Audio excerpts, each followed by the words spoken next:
What is going on, ladies and gentlemen? We have more industry news today. There are more updates when it comes to the possible sale of Warner Brothers Discovery. It honestly is starting to look a hell of a lot more likely the more news that comes in about this situation. It's very, very interesting. In a lot of ways, I think it's kind of scary because I don't believe that consolidation is the way forward. I know that there have been plenty of industry insiders whose job it is to make their companies a lot of money that do believe that consolidation is the path forward when it comes to media rights. But I think for consumers, the idea that more properties are in the hands of less and less people is always going to be a bad thing. So there was this story here from Warner Brothers about Warner Brothers Discovery from The Guardian. I just got this today. I also have the press release here from Discussing Films. I want to talk a little bit about the article. I'll go through it. I'll read through the press release as best as I can. You guys know I am not the best reader in the world, and that is to be expected, and that's fine. But we're going to go through that a little bit, and then I want to go through just a few of, look, who owns what is a very, very murky thing, and there are very, very smart people who know a lot about this stuff, but you know, I go by the title cards in the movies, and I want to go through some of the properties in which the supposed bidders, you know, the potential bidders for this company own or at least distribute, and think about how it would impact Warner Brothers as a brand if they were to move over and suddenly be under the thumb of another studio. So first, let's start over here with the press release that Discussing Film put up. This was released again by Warner Brothers Discovery. I'm just going to read some parts of it here. It says, Warner Brothers Discovery continues to advance its previously announced separation of Warner Brothers and Discovery Global. Its board of directors today announced it has initiated a review of strategic alternatives to maximize shareholder value in light of unsolicited interest the company has received from multiple parties for both the entire company and Warner Brothers. Through this process, the Warner Brothers Discovery board will evaluate a broad range of strategic options, which will include continuing to advance the company's planned separation to completion by mid-2026. As you guys know, basically what they were doing, what David Zaslav's plan is to split Warner Brothers and Discovery and turn them into two separate brands. You can move the debt around, which is another thing. If one of these companies wants to buy Warner Brothers, they're going to be buying a whole heap ton of debt as well. So it's a strategic plan on them. If Hollywood is nothing if not famous for the funny money and the way that they move things around on the balance sheet to make themselves seem more or less profitable depending on the outcome they want. You know, if they don't want to pay an actor more for their role in a movie because they have it in their contract that they make more depending on how much the movie profits, you know, all of a sudden the movie didn't make any money because we moved this from this balance sheet to this balance sheet. You guys know the deal. So it says, as a part of the review, the company will consider an alternative separation structure that would enable a merger of Warner Brothers and spin-off of Discovery Global to our shareholders. We continue to make important strides to position our business to succeed in today's evolving media landscape by advancing our strategic initiatives, returning our studios to industry leadership, and scaling HBO Max globally. Look, I was just watching this video from producer Patrick today, and the dark side of Hollywood that they will not tell you is right now, there are less projects being filmed in Hollywood, as in Hollywood proper in California. There are less projects being filmed there right now than there was during the strikes. That is insane. That is, look, the pandemic did a crazy amount of stuff to these companies, and then the subsequent strikes that happened after it did even more damage. There's another renegotiation for these unions coming up next year, I believe, and it's all in turmoil. It's all chaos, and in a lot of ways, the job at the corporate level is to steady the ship and make your company appear profitable, so it's a market reaction to the uncertainty that is the world of Hollywood. Where did I leave off? Zaslav at, let me make sure I didn't miss anything here. Yes. Okay. So David Zaslav added, it's no surprise that the significant value of our portfolio is receiving increased recognition by others in the market. After receiving interest from multiple parties, we have initiated a comprehensive review of strategic alternatives to identify the best path forward to unlock the full value of our assets. I wonder sometimes if this is one of those things where, they put it out there that there's interest in these brands, and obviously there's the backroom dealings and all that stuff. But one of the ways you can drum up interest in getting one of these brands to sell is to make a headline out of it, is to get this stuff in the press. I did a video, actually I think it was I did like a YouTube short basically about the idea of Netflix buying Warner Brothers, because that was something that people floated. And to me, that's a terrifying idea, because I don't want to see a brand like Netflix, which albeit has softened on the idea of theaters and is certainly working towards partnerships now with theaters going forward. There was news about that last week. Understand, but they're not as high on theater releases as a lot of other companies are. I wouldn't want to see a brand like Warner Brothers, and I've said this a million times, I wouldn't want to see a brand like Warner Brothers with the properties that they entail, like DC, suddenly releasing only on streaming. Imagine, look, the Minecraft movie was like a cultural moment this year for Gen Z as an audience, kind of in the way that Minions was, except for it made even more money. And imagine how little the impact would have been for that movie if the Minecraft film had just gone straight to streaming.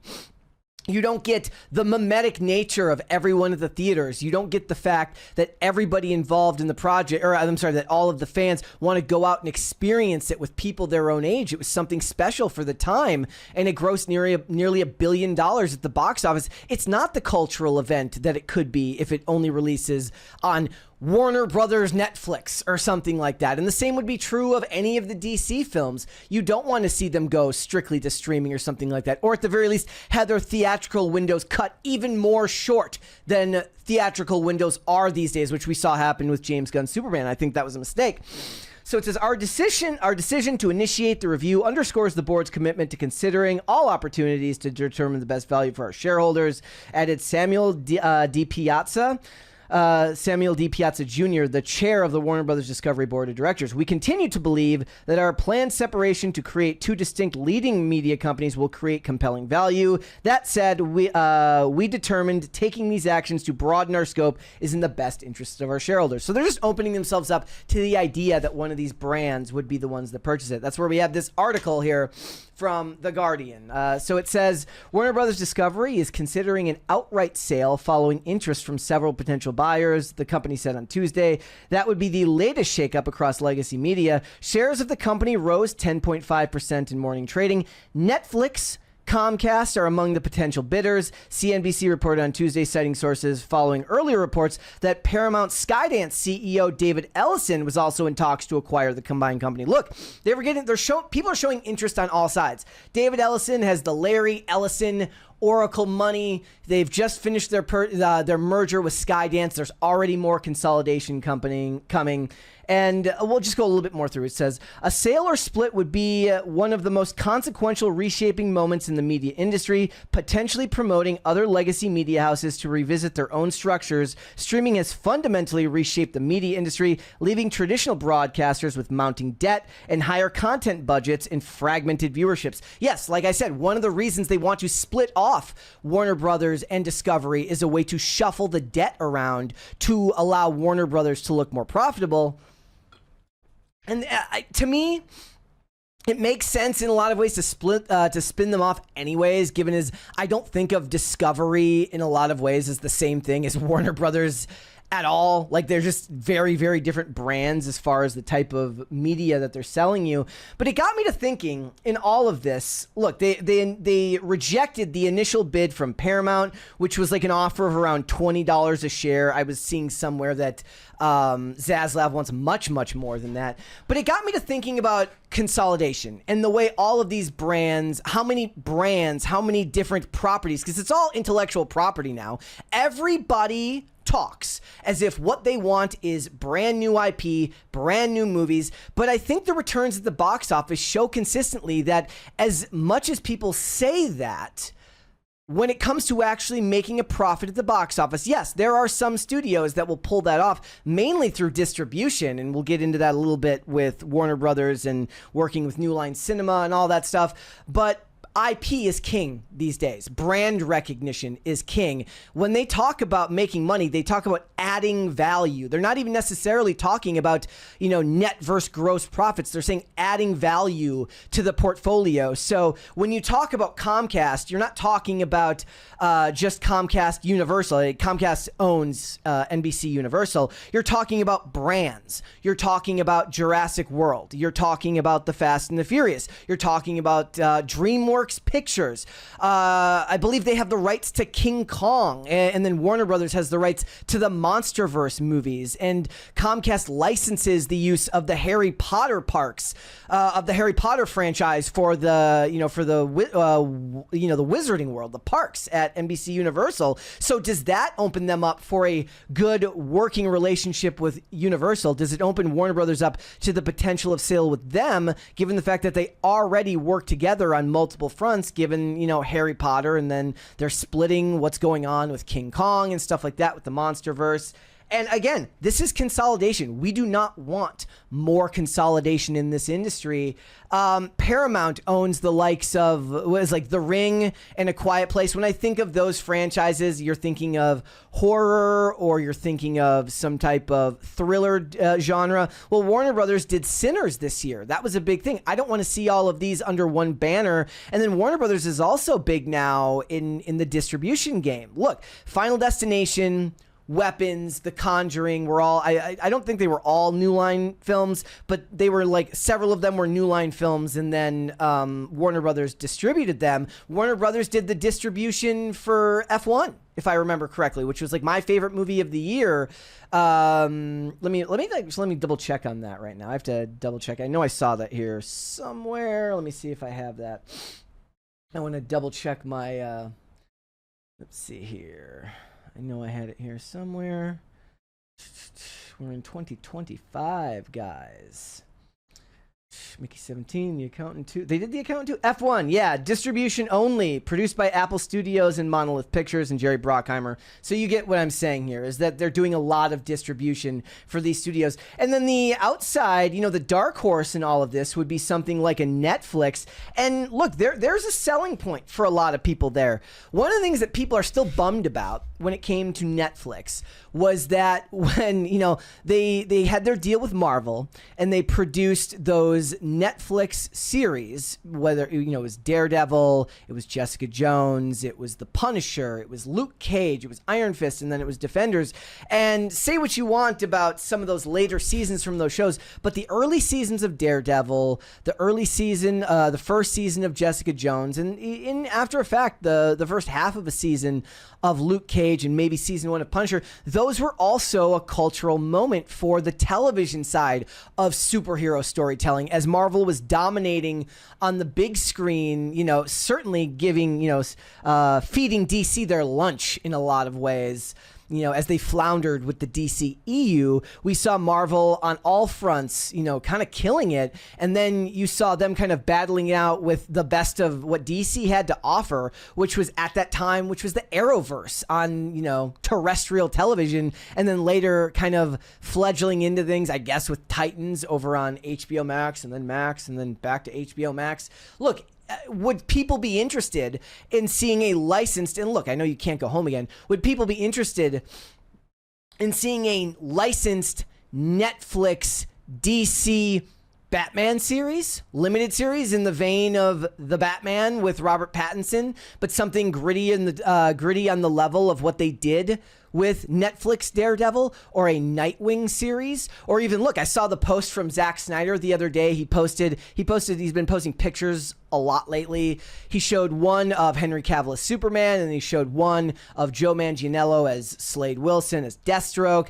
and that got people thinking that maybe we were going to get the Snyderverse back. I did a video about that yesterday. It just by the time this video comes out, it'll have come out yesterday. And then he posted this morning. He posted a picture of Nightmare arc Batman of Batman, and would people respond to an Arkham style, Netflix Marvel style DC production of Batman or Nightwing or Slade Wilson's Deathstroke, an anti-hero story? Look, those are very, very, very tasty bits that you can feed to people and trick them into thinking that more consolidation is a good thing. I do not think that it is personally, and I don't want to see it happen.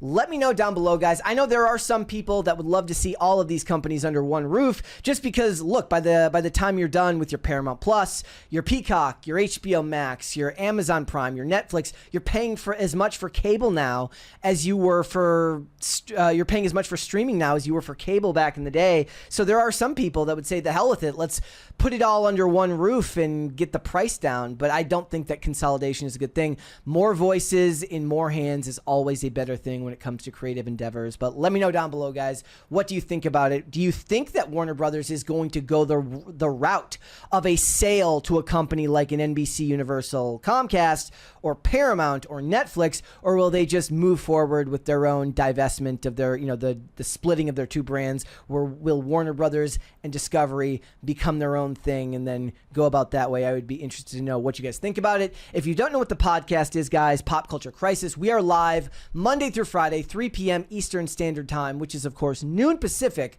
Hope to see you there, guys. Later. Thanks for watching. Listen to full episodes of Pop Culture Crisis on Spotify. Keep up with us on social media and make sure you subscribe and ring that bell so you never miss the show. Bye, guys.